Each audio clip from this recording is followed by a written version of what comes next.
જય શ્રી કૃષ્ણ, જય માતાજી। હું છું સેજલ રાબડિયા અને તમારા બધાનું મારા આજની નવી રેસીપીમાં હાર્દિક સ્વાગત કરું છું। અને આજે આપણે છે ને બજારમાં પેકિંગમાં મળે ને એવા મસ્ત તીખા અને ટેસ્ટી સિંગ ભજીયા બનાવવાના છે। સિંગ ભજીયા બનાવવા માટે મેં કાચા દાણા લઈ લીધા છે। આમાં જલજીરા છે, આ હંચળ પાવડર છે, આ લીંબુ છે અને આ ચણાનો લોટ છે।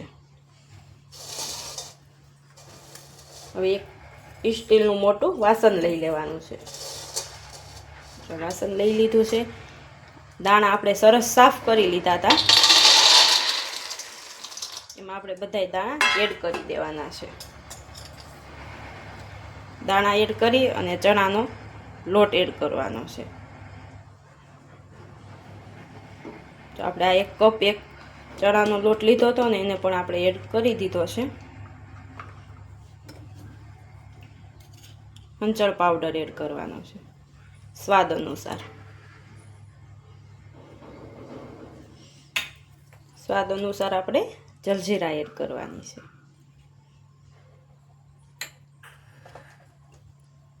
સ્વાદ અનુસાર આપણે હિંગ લઈ લેવાની છે। સ્વાદ અનુસાર આપણે લાલ મરચું પાવડર એડ કરવાનો છે। સ્વાદ અનુસાર આપણે હળદરનું પ્રમાણ આપણે ઓછું રાખવાનું છે। અને ત્યારબાદ આપણે સિંધાળું મીઠું લઈ લેવાનું છે। જો બધાય મસાલા છે ને અત્યારે દાણામાં થોડા થોડા ઉપયોગ કરવાના છે અને પાછા આ બધાય જે મસાલામાં એડ કર્યા એ પાછા આપણે ફરીથી ઉપયોગ કરવાના છે છેલ્લે। પણ અત્યારે આપણે થોડાક મસાલો ઉપયોગ કરવાનું કારણ આપણે તેલમાં તળવીને તો આપણો મસાલો બધો બળી જાય, એના હિસાબે આપણે મસાલાનું પ્રમાણ ઓછું રાખ્યું છે। અને ત્યારબાદ આટલો લીંબુનો રસ લીધો છે આપણે અડધો કપ ભરી, બધો એડ કરી દેવાનો છે।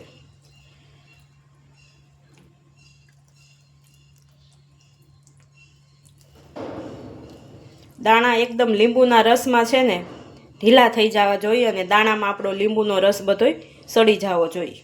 અને જે વાટકામાં આપણે લીંબુનો રસ લીધો હતો ને એમાં જ આપણે પાણી લઈ લીધું છે, પણ પાણીને પહેલાં આપણે સાઈડમાં રાખી દેવાનું છે અને પહેલાં આને મિક્સ કરી દેવાનું છે। જો આમાં પાણીની જરૂર પડે તો જ આપણે પાણી આમાં એડ કરવાનું છે।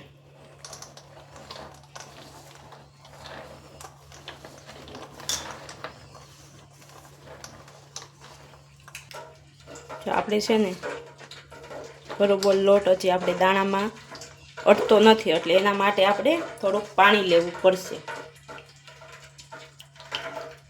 પાણીને જો આ રીતનું છે ને સટકોરો મારી દેવાનો છે એટલે બધા દાણામાં એકદમ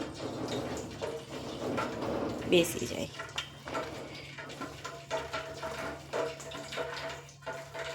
પાણીનું પ્રમાણ છે ને વધી ન જાય એનું ખાસ ધ્યાન રાખવાનું છે।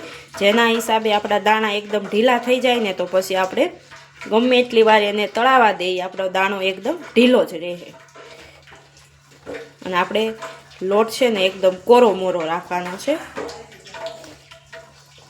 બધાયની બનાવવાની રીત અલગ અલગ હોય છે। કોઈ છે ને ભજીયાના લોટની ગોળે એકદમ ઢીલો લોટ કરી અને કરે છે અને કોઈ આ રીતે કોરો મોરો કરે છે, પણ હું તો જઈ બનાવું ને તો આ સ્ટ્રીપ જ વાપરું છું।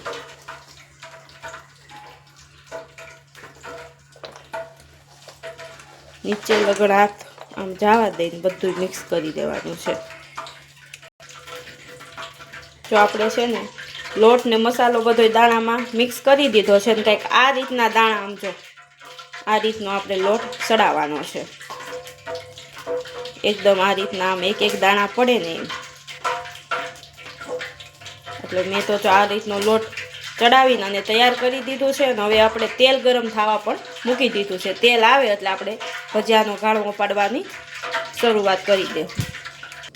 તો આપણું તેલ ગરમ થાય ને ત્યાં સુધીમાં આપણે છે ને સિંગ ભજીયા ઉપર મસાલો એડ કરવાનો હોય ને મિક્સ કરવાનો, એને તૈયાર કરી લઈ। લાલ મરચું પાવડર લઈ લીધું છે,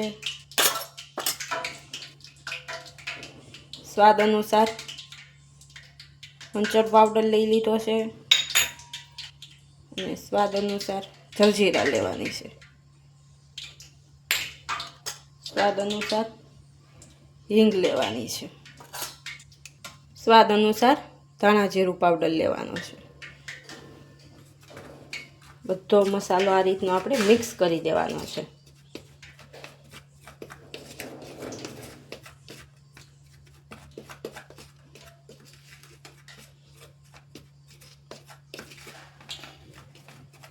કે મસાલો બધો મિક્સ થઈ ગયો છે અને સિંગ ભજીયાનો ઘાણો તળાતો જાય એમ આપણે મસાલો બધો એમાં મિક્સ કરતા જાઉં. અને આપણે આમાં જો તીખા મોળું કરવું હોય તો આપણે પાછો આમાં મસાલો ઉપરથી એડ કરવો પડશે. જો આપણે તેલ ગરમ થવા મૂકી દીધું હતું ને આપણું તેલ પણ ગરમ થઈ ગયું છે ને હવે આપણે ભીનો હાથ કરી દેવાનો છે અને એમાં આપણે એક એક કરી આ રીતના પાડવાના છે.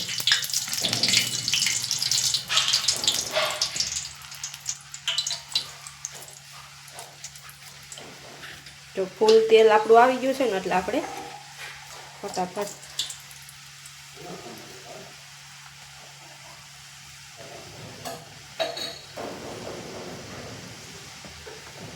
બે હાથનો ઉપયોગ કરી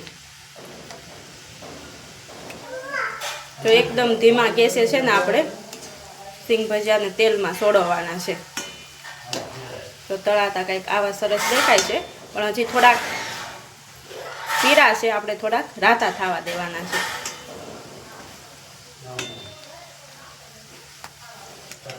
તો પહેલો ઘાણો છે ને આપણો એકદમ મસ્ત રીતે તળાઈ ગયો છે. તો આવા તળાવા દેવાના છે આપણે.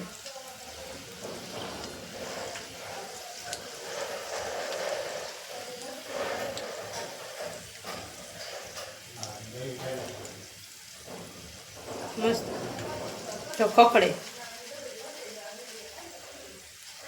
એકદમ ખખડી જાય ને ત્યાં સુધી એને આપણે ધીમા ગેસ ઉપર તળાવા દેવાના.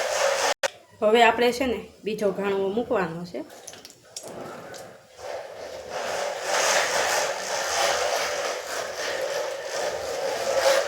સિંગ ભજીયા છે ને આ કોરા મોરા લોટમાં કરવી ને છે ને ભાઈ મહેનત બહુ કરાવે.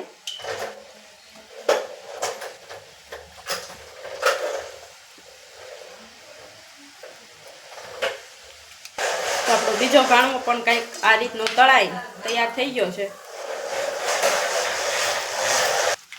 તો આપણો છેલ્લો ઘાણો છે ને હવે આ તૈયાર થાય છે.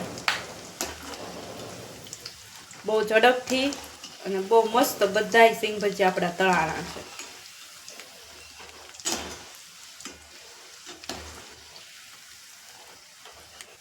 તો આપણો છેલ્લો ઘાણો તળાઈ તૈયાર થઈ ગયો છે.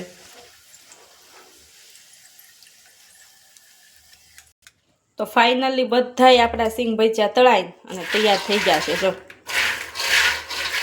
આ રીતના ખખડે ને એ રીતના આપણે તળવાના છે. અને અત્યારે છે ને ઘારવાળું વાતાવરણ છે, વરસાદી વાતાવરણ, તોય આપણા સિંગ ભજીયા મસ્ત ખખડે ને એવા આપણે બન્યા છે.